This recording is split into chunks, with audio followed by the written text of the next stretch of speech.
Baik,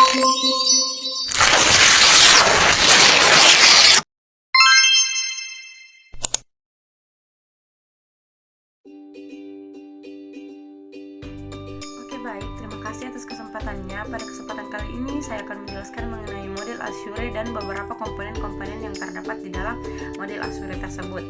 Perlu kita ketahui yang pertama itu Azure adalah salah satu langkah atau petunjuk dan perencanaan yang bisa membantu untuk bagaimana cara merencanakan, mengidentifikasi, menentukan tujuan, memilih metode dan bahan, serta evaluasi. Kemudian di sini model Azure tersebut itu merupakan rujukan bagi pendidik dalam membelajarkan peserta didiknya dalam pembelajaran yang disusun secara sistematis dengan mengintegrasikan teknologi dan medianya sehingga pembelajaran menjadi lebih efektif dan bermakna bagi peserta didik. Kemudian ada 6 komponen yang terdapat di dalam model Azure tersebut, yaitu yang pertama ada analisis learnings atau menganalisis peserta didik. Kemudian yang kedua ada state, standards, and objective, yaitu merumuskan standar dan tujuan pembelajaran. Kemudian yang ketiga yaitu ada select strategies and research, yaitu memilih strategi dan sumber belajarnya. Kemudian yang keempat ada utilize research, yaitu memanfaatkan sumber belajar. Kemudian yang kelima ada recruit learning participation, yaitu partisipasi peserta didik dalam pembelajaran. Kemudian yang terakhir yang keenam yaitu evaluate and revisi, atau menilai dan merevisi pembelajaran. Tahapan yang pertama yaitu analisis learning atau analisis pembelajaran. Tujuan utama dari tahapan ini yaitu agar pendidik mengetahui apa yang menjadi kebutuhan urgent bagi peserta didik, sehingga peserta didik dapat mengetahui dan memperoleh tingkatan pengetahuan secara maksimal.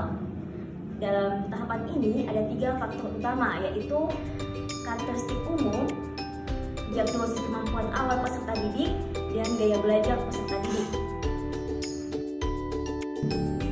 Yang kedua yaitu state, standard, and objective, atau menentukan standar dan tujuan.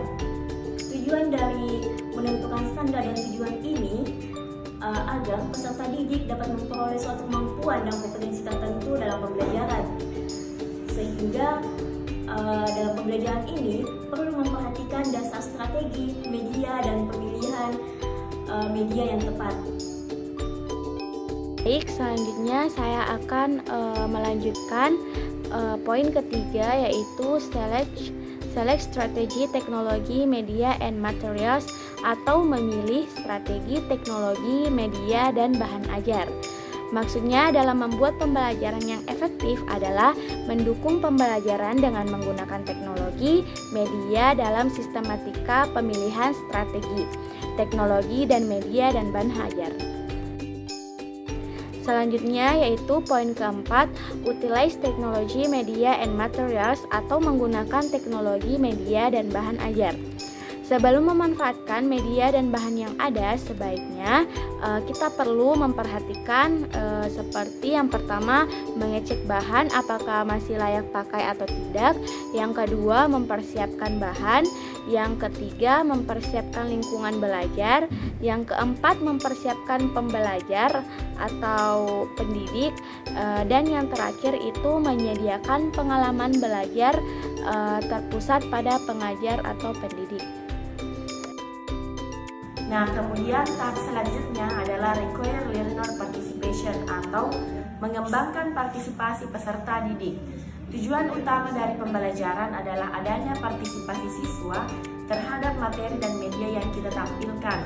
Seorang guru pada era teknologi sekarang dituntut untuk memiliki pengalaman dan praktik menerapkan, menganalisis, mensintesis, dan mengevaluasi ketimbang sekedar memahami dan memberi informasi kepada siswa. Ini sejalan dengan gagasan konstruktivis bahwa belajar merupakan proses mental aktif yang dibangun berdasarkan pengalaman yang autentik, di mana para siswa akan menerima umpan balik informatif untuk mencapai tujuan mereka dalam belajar. Nah, kemudian pada tahap terakhir yaitu evaluasi and revisi. di mana penilaian dan perbaikan adalah aspek yang sangat mendasar untuk mengembangkan kualitas pembelajaran. Penilaian dan perbaikan dapat berdasarkan tahapan berikut. Yang pertama, penilaian hasil belajar yang meliputi penilaian hasil belajar siswa yang otentik, penilaian hasil belajar portofolio, dan penilaian hasil belajar yang tradisional atau elektronik. Kemudian yang kedua, menilai dan memperbaiki strategi, teknologi, dan media. Kemudian yang ketiga, revisi strategi, teknologi, dan media. Baik, adapun manfaat Azure dalam pembelajaran, secara sederhana manfaat dari model Azure sederhana relatif mudah untuk diterapkan. Karena yang pertama sederhana maka dapat dikembangkan sendiri oleh pengajar. Yang kedua, KBM kegiatan belajar mengajar lengkap. Yang terakhir, peserta didik dapat dilibatkan dalam persiapan untuk KBM. Sekian.